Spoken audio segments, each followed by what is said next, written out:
Welcome to Hope Side's midweek prayer meeting.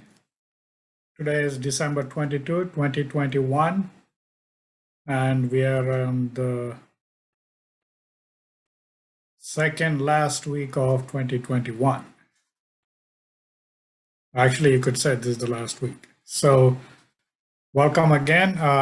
We have seen much and experienced much in this year. And as we are concluding this year, let us focus on our Maker and our Creator with all our petitions and joys and concerns that we have. And so at this time, I would like to welcome Sister Beulah joining us from India, and she will have a special message for this week and this season. Thank you. Good evening, and I'm so happy to join you all once again.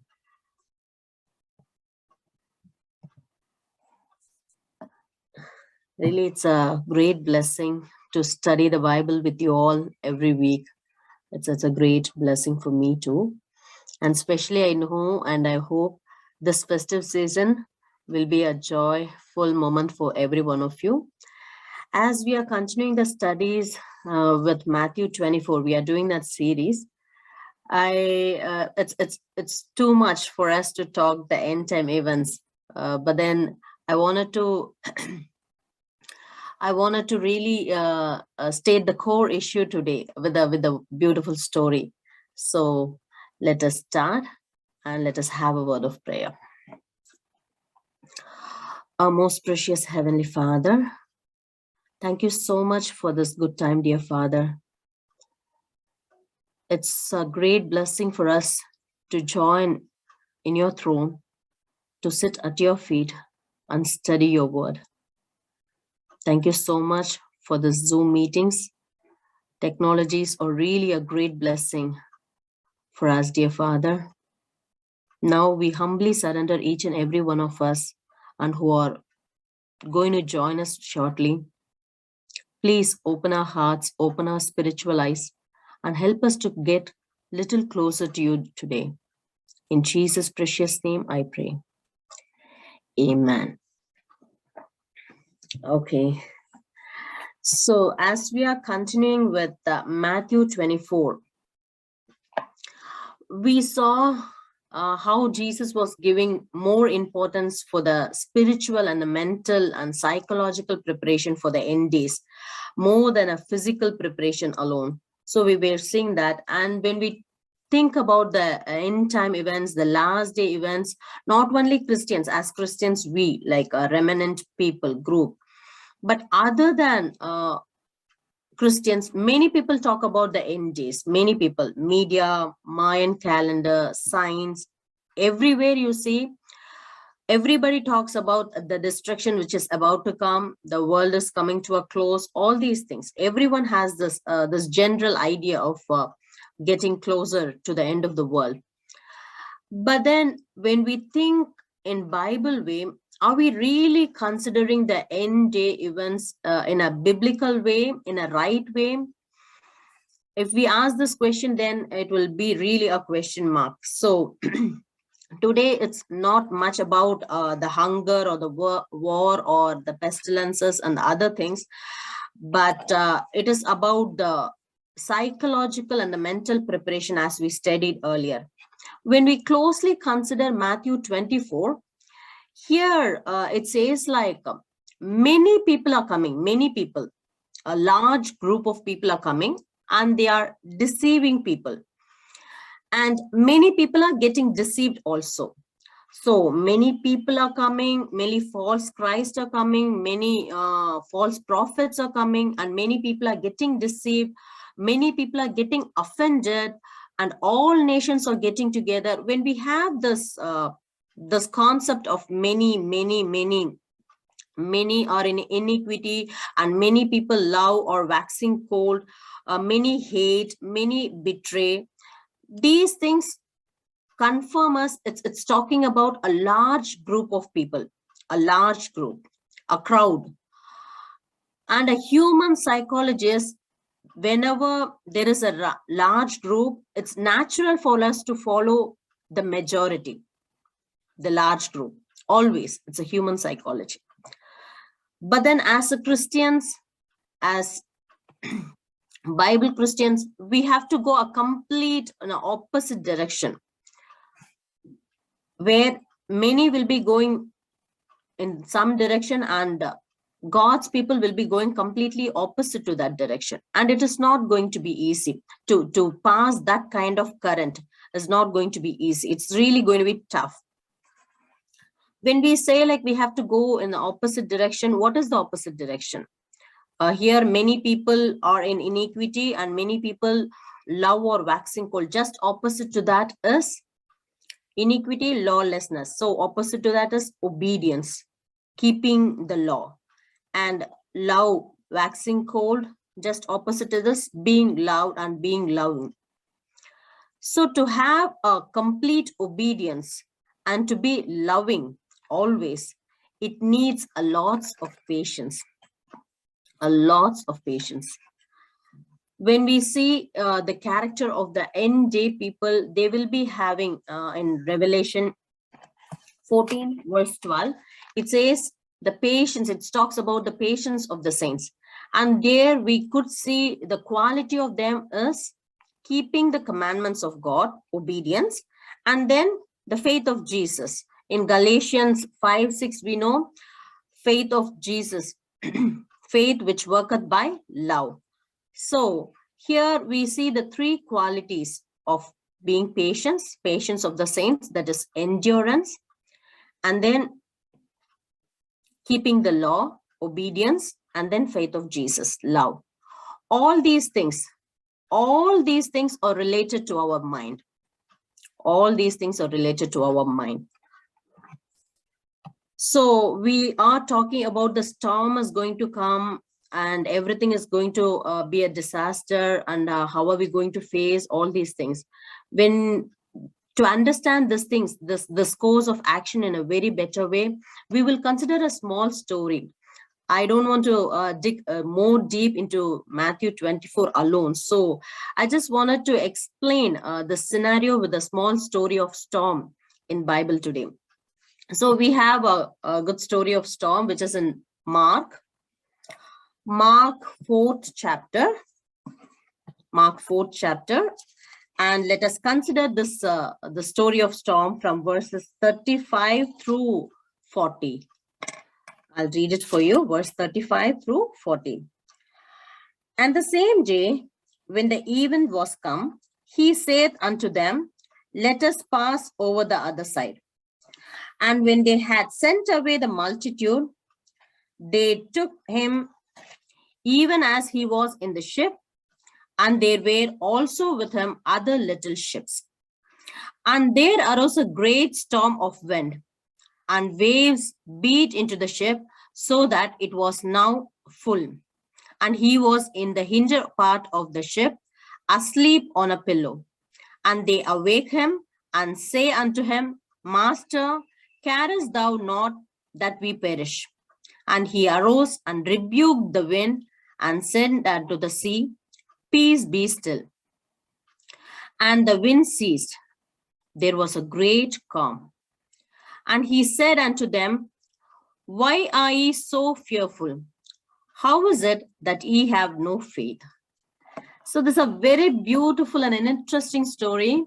When I read this for the first time, the very catching word is peace be still. I love that phrase so much. And when I discuss with my friends and other people, most of them, which part of the story you like the most? Most of the people, nearly like 99%, they say peace be still, that part. It's so beautiful to know like nothing woke up Jesus.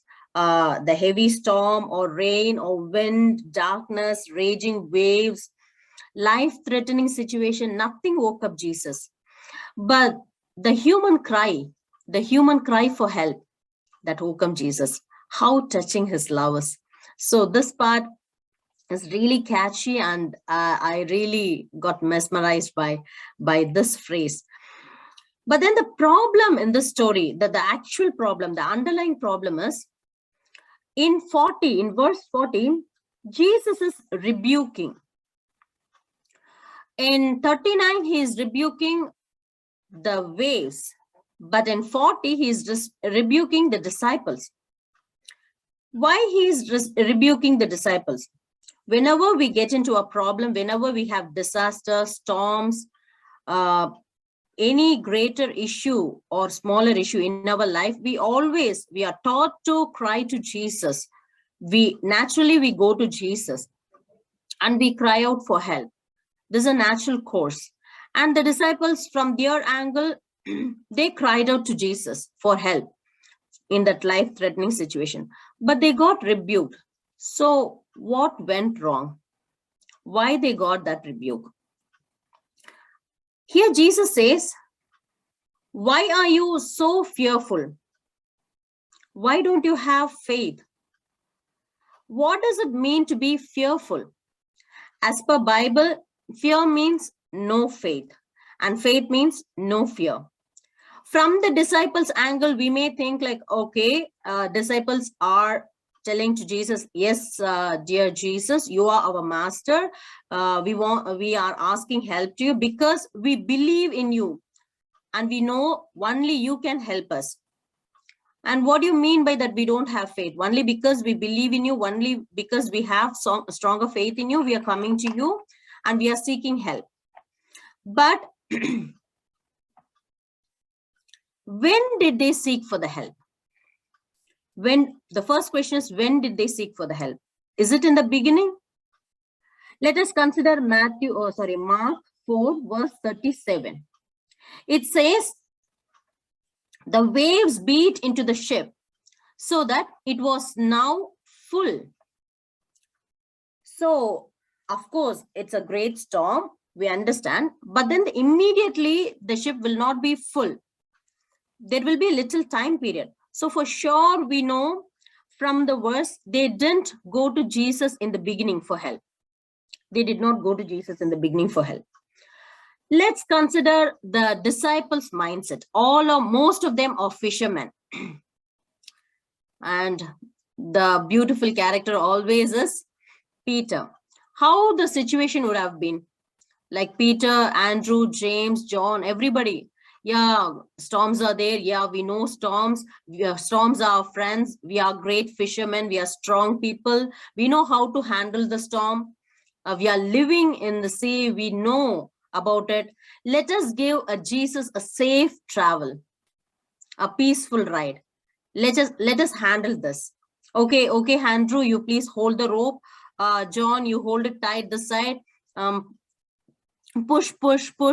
All these things. Let us take the water and pour it out. All these things they would have done. Of course, they did. They did all they can. And then when the things get worse and worse, when storm was really getting stronger and the waves are very high, now the situation turns so miserable and bad. And now everybody is getting panicking. Okay, the next question is, they realized, before we go to the second question, they realized their failure.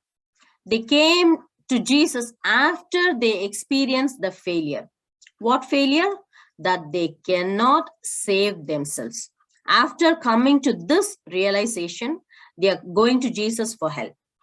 Okay, the second question is, when they came to Jesus, what did they ask? And how did they ask it? Our Master, King of the universe, please wake up and help us. Here is a heavy storm. We trust in you. We love you. We have full faith in you. We know that only you can do this. You did this in our past life. Please do it again. Is that a way they came to Jesus? No. As soon as they came, they woke up Jesus. They were asking, like, don't you care that we die? What tone is this? What kind of tone? What kind of phrase is this? Disrespect, sarcasm, and accusation. Don't you care? Don't you love us? What's wrong with you? We are struggling here. Our life is getting hard. We couldn't bear anymore. So this is the accusation. Generally, this is what is happening in human life. Human psychology is when we push too hard, when we try ourselves on our own strength too hard.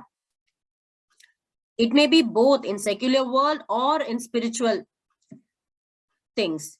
When we reach out to a point that we cannot do it anymore by our own strength, when we meet up with failures, normally, generally, naturally, we will blame God.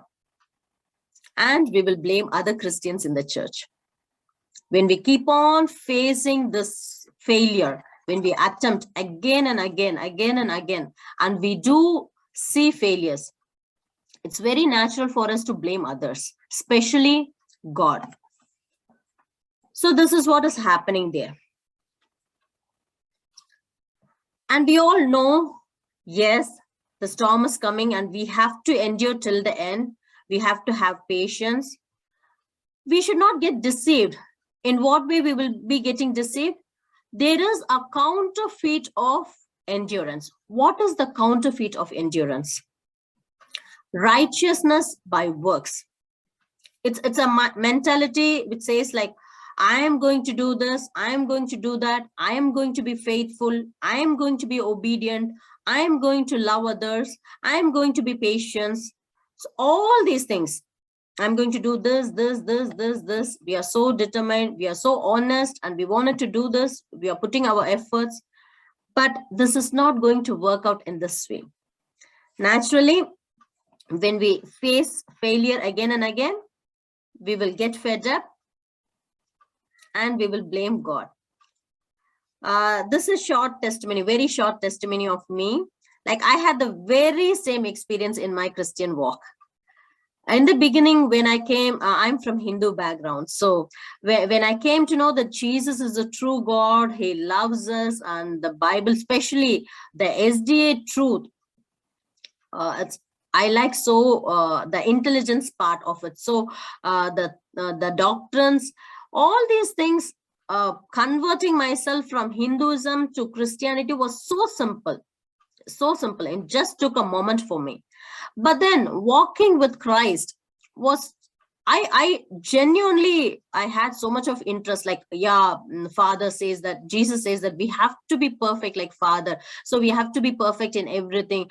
We have to do that. We have to do this. All these things. I was so honest. I was so genuine. I had great interest to be a righteous person.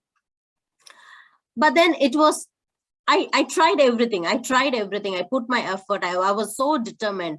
And when I did all these things, when I read Daniel, Revelation, everything, like all the verses, and when things get, when all these things motivates me more and more to get closer to God. But I did everything by myself, in my own strength. I didn't know any better during that time. So when I failed again and again, a point came where I got so fed up, so discouraged. It was so disappointing to me, like, okay, Christianity is not practical. Yeah, Bible says something, but then when it comes to me, many people are there. I watch so many people in the church and their lifestyles and other things, and I experience the same kind of thing in my own life, which I don't want to do. I don't want to fake. I wanted to do everything honestly. So but that doesn't work in that way. So when I met with these failures again and again, guess what? I got discouraged. I got fed up. I thought, okay, Christianity is not a practical religion. It is not a practical thing to do anymore. So I left God. I left the church because Christianity was not practical to me initially. So then, but God was so merciful. God was really merciful to touch my heart, to come back to me and hold me tight.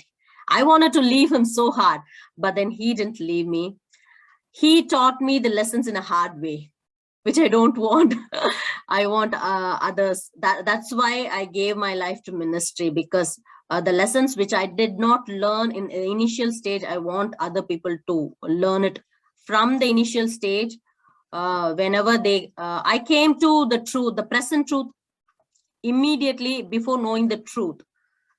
but I wanted to go in a process, like we have to know the truth, we have to know Jesus, and then we have to come to the present truth. So that's the reason I'm into ministry now. God, by grace, by his grace, he brought me. So this is the natural thing that we will blame God. But when we talk about don't look onto yourself, don't put yourself, keep Jesus. Normally we think, okay, we have to put away with our selfishness.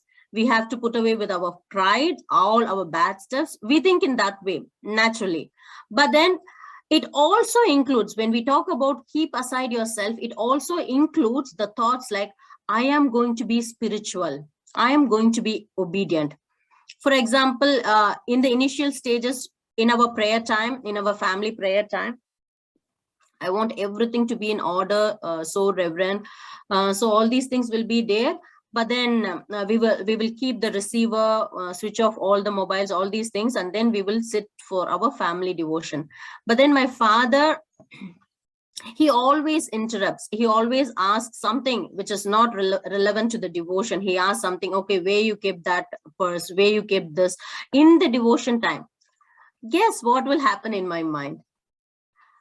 I will be like, okay, I'm trying to be spiritual, and he is asking so much of unnecessary things at that time. I wanted to burst out, but I will hold tight.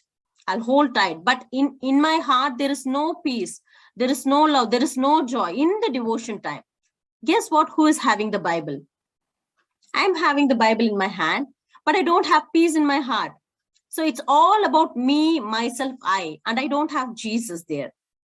This kind of endurance, we are enduring, of course, we are enduring, but then this kind of endurance will surely fail us, will surely fail us. It failed me, it will surely fail us when we have this wrong kind of counterfeit endurance. Yes, we know the storm is coming. The tribulations will come, persecutions will come, disasters will come, attacks will come. But the biggest problem, the biggest hindrance is not the tribulation or the persecution. It's ourself. We must be free from this uneducated, stubborn, self-centered self. How that is even possible? It's possible only by focusing on our Savior, looking unto Jesus. Logically speaking, that is the only way. There is no other way. Looking unto Jesus, only by looking unto him, we will be saved from ourselves. And we can fight a fight of faith. This requires persistence. Persistence, so much of effort, and disciplining ourselves in this course of action takes time. Let us consider what did the disciple do? Actually, what happened in verse 35? Who is telling that we will go to the other side? Jesus himself, the creator of the universe. They didn't listen. The disciples did not get the point. Jesus is telling we are going to go to the other side. We will pass on to the other side. When the creator of the universe tells that we are going to go to the other side, it will happen whatsoever it may be during the process, whatsoever it may be. Jesus did not give details like, okay, there is going to be fire, there is going to be thieves, there is going to be so much of water, tsunami, thunder, storm, earthquake. He's not giving all the petty details. He's just telling we will go to the other side. Why he is not giving the details? In case, in the initial stage, if we give all the details of our life, all the struggles, all the disasters which we are going to go through, what will happen? We will get scared. We will drop the idea of following him, walking with him, because the things are going to be really hard. So Jesus is not giving all the petty details, all the small details. But then he is telling, we are going to go to the other side. When we know that Jesus, the creator, the master of the universe, says something, it is going to happen, whatsoever come in the way. Only thing is, nothing wrong to put the water out or holding the rope tight. There's nothing wrong. There's nothing wrong. We have to do it. But then, as long as Jesus is with us, we are safe. As long as Jesus is traveling with us, we are in Jesus and Jesus is in us, we are safe. We need to have that kind of a strong faith. Why the storms are coming in our lives? The only reason the storms are coming in our life and God is permitting them is to build our character. And how our character is going to be built? By revealing our personal self. Whenever the storm comes, whenever the things go wrong, whenever the things get difficult, only revelation we will have is ourselves. What is our true nature? What is our true character? So just to reveal ourselves, and when we know ourselves, we can really get humble and we can go to Jesus more often, get really closer to him. Whenever the storm comes, the better way to do things is, let us also sleep like Jesus in a pillow. He had so much of strong faith in Father. That's why the storms or anything that doesn't disturb him at all. So in the end days, of course, we are preparing physically and spiritually, we are preparing. The most important preparation is knowing to trust Jesus every moment of our life. Trusting Jesus completely, not looking to self, but looking to Jesus. This is more important.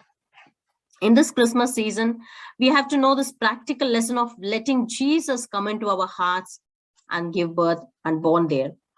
And this is going to happen only by the Holy Spirit. That is the only medium. We don't have any other mediums. We have only one medium, that is Holy Spirit. How that is going to be practically possible in our life? Every day, every moment, whenever you have to seek for the Holy Spirit, you have to pray, you have to ask for the Holy, because Bible commands it. It's not a suggestion, it's a command. So if you ask, you will receive. So ask for the Holy Spirit, and through the Holy Spirit, you are inviting Jesus Christ to come into your heart and live out his holy, his righteous, his obedient life in and through you, in and through us. That's every day when I wake up, that's my first, even before I could get down from my bed, that's my first prayer, to anoint myself with the Holy Spirit. And through the Holy Spirit, I'm inviting Jesus into my life, and let Jesus live out his righteous life in and through me. That's my foremost prayer every day, every moment in my life. If you're not careful enough, if you lose the focus on Jesus, even for a moment, even for some time, what would happen? What happened to Joseph and Mary? They lost Jesus. So we have more chance to lose Jesus when we don't focus on Jesus moment by moment. If you're careless in our spiritual life, if we focus on ourselves instead of focusing on our Savior, so there are more chance to lose Jesus. In this festive season, when friends and family get together, when things, many of us will be very joyful for this moment, because it's a great opportunity to join hands with everyone. Let us not forget to invite Jesus in our hearts, and let us not forget to focus on our Savior, whatsoever it may be. I don't know, many of us may be struggling through the storms, through the disasters in your life. Many of you may be hoping for something better. Let us invite Jesus into our life. All these things are happening only to develop our character. Jesus, God, will never permit, never allow anything to disturb our peace, to disturb us, if it is not good for us, if it is not good for our character building, if it is not good for our preparation for the end time. So let us thank for each and every storm in our life, and let us get ready. Let us have more trust in him practically, so our life will be a true witness for others. May God bless you all. Amen.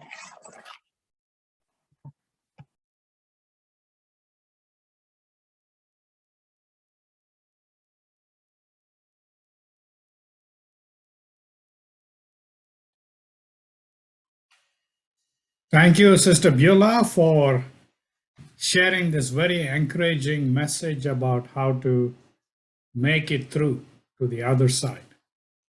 All the storms, all the challenges that we get, let us understand that they are meant to shape our character. So let us not give up whenever we face difficult circumstances. So at this time, if anyone has any prayer requests or praise report, please feel free to share and we can pray together.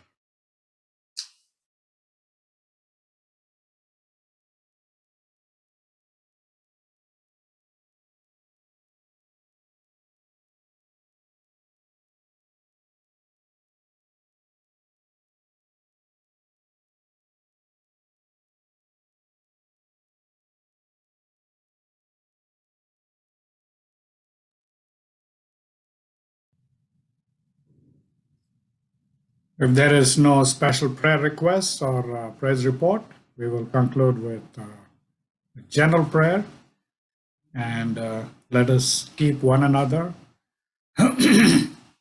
during these holidays, especially when this virus is taking a toll on all our activities one way or the other.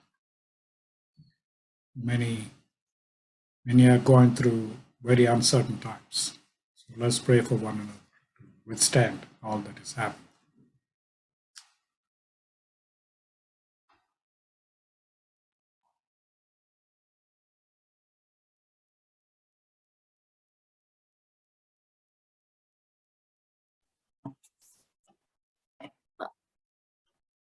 Brother, you will do the general prayer? Yes, I will pray and then you can conclude. Okay. Thank you. Let's all pray now together. Dear gracious Heavenly Father, at this time we are coming to Thee together to offer our petitions, to claim the promises that You have given us, that no matter what's happening, whether it is through the storm or through any kind of challenges, that we can surely depend on You, Lord, to bring us through. We thank Thee that You will be there at the end to lead us through no matter what happens. I pray especially, Lord, for the state that we are in, especially in the United States and many other countries. We ask Thee, Lord, to take care of us, guard us, and guide us, because there are so many unknowns. Many are worried. We are worried about what is going to happen tomorrow. But we know that no matter what is happening, you will still be there to help us and bring us through. And so, Lord, we pray for the many who are sick and suffering, many who are needlessly dying, their families, whether it is through natural calamities or through other unfortunate events. Lord, help us to draw to those people who may need our help. And I especially pray for India and, of course, many other countries. And we ask Thee, Lord, to show Thy will individually to all of us so that we can love one another and to be there for one another, no matter what is happening. I pray for the ministry of Miss Beulah. Bless her in every way as she's moving to a new location. Let everything fall into place. And so, Lord, be with all those who may be joining us either now or later. And as we celebrate this season, we remember Your birth, even though we know that this may not be the date, but we remember the event that happened, that You have come down, You have humbled Yourself, and that You showed us how to live and how to give ourselves fully for Your righteousness, for Your love, to be shared with everyone. Go with us now, Lord, for our cause in Jesus' name. Amen. Amen. Let's pray. Our most precious Heavenly Father, thank You so much, dear Father, this time. We come to You and we humble ourselves, dear Father. Dear Father, give us the faith which will trust the Word of God. We need not need to have any other evidences, dear Father, but then your word is enough. Help us to have that kind of a strong faith, dear Father. Help us to completely rely on you, dear Father. We know the storms are coming. We know the disasters, the persecutions, all are waiting for us. But then, dear Father, whatsoever it may be, if you are with us, if Jesus is with us, we are safe. Help us to have that kind of faith, dear Father. And what is the lesson we have to learn? Help us to learn it with a humble heart so that our character will be molded, it will be fashioned as per the divine image. Dear Father, we may not be in a position to surrender ourselves, but then, dear Father, we choose to surrender. Please help us to look to Savior and not to self. And with all the Bible lessons, Bible stories, help us to learn the lesson and help us to have a real application in our life. The days are too close, and help us to be really prepared, both mentally and physically, for Jesus' second coming. In Jesus' precious name we pray. Thank you, sister, for that beautiful prayer. And we would like to wish you a happy and blessed Christmas. Thank you, brother. And we will hopefully meet again next week, because the New Year is coming again on Saturday.